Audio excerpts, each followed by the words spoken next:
Salut à tous, le journal du mondial, c'est le grand jour pour l'équipe de France qui affronte la Belgique ce soir 20h en demi-finale de la Coupe du Monde à Saint-Pétersbourg. Match à suivre sur TF1 et beIN Sport. Les Bleus peuvent accéder à la troisième finale de leur histoire. Ce serait en revanche une première pour la Belgique. Les deux pays ne se sont plus affrontés en compétition officielle depuis le mondial 1986. Lundi après-midi, Kylian Mbappé ne s'est pas entraîné. Il a été préservé en raison de petites douleurs au dos. Visiblement, il sera bien titulaire tout de même contre les Diables Rouges. Et aux yeux des bookmakers, c'est la France qui est légèrement favorite de ce match. Ce France-Belgique est également un match au sommet sur le plan économique. Le quotidien L'Équipe révèle ce mardi une infographie sur la valeur marchande estimée des deux équipes. Plus d'1 milliard d'euros pour les 11 titulaires annoncés côté bleu. Kylian Mbappé a vu sa cote exploser avant ce mondial. L'équipe lâche le chiffre de 400 millions d'euros comme valeur potentielle. Griezmann, Pogba, Kanté et Varane valent 100 millions d'euros et même un peu plus pour l'attaquant de l'Atlético Madrid. Du côté belge, c'est Kevin De Bruyne qui a la cote la plus élevée, juste devant Eden Hazard et Romelu Lukaku. Plus d'1 demi-milliard d'euros à eux trois. Les autres Belges sont très loin derrière. L'autre demi-finale opposera mercredi soir l'Angleterre à la Croatie. Jordan Henderson devrait pouvoir tenir sa place au milieu de terrain côté anglais.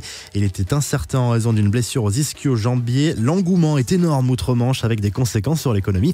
Le nombre d'arrêts maladie devrait exploser jeudi au lendemain du match. On estime que 2 millions de personnes ne se sont pas rendues au travail mercredi dernier après le 8e de finale contre la Colombie.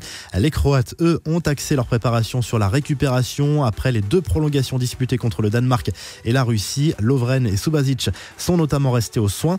Les autres infos en bref de ce mondial, Jorge Sampaoli reste pour le moment le sélectionneur de l'Albi Céleste. Selon la presse argentine, la fédération devrait débourser une indemnité de 15 millions de dollars à son sélectionneur en cas de licenciement.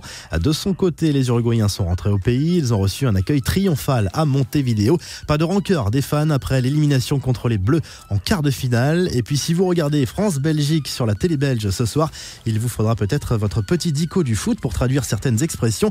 Chez nos voisins belges, on ne parle pas de corner mais de coup de pied de coin. À la latte désigne la barre transversale. On parle de vareuse pour parler du maillot. On ne dit pas tirer sur le poteau mais tirer sur le piqué. Un assist est une passe décisive. On ne parle pas de carton jaune ou de carton rouge mais de carte jaune et rouge.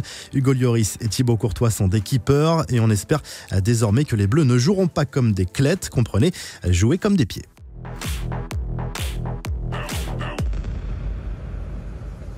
Caiu,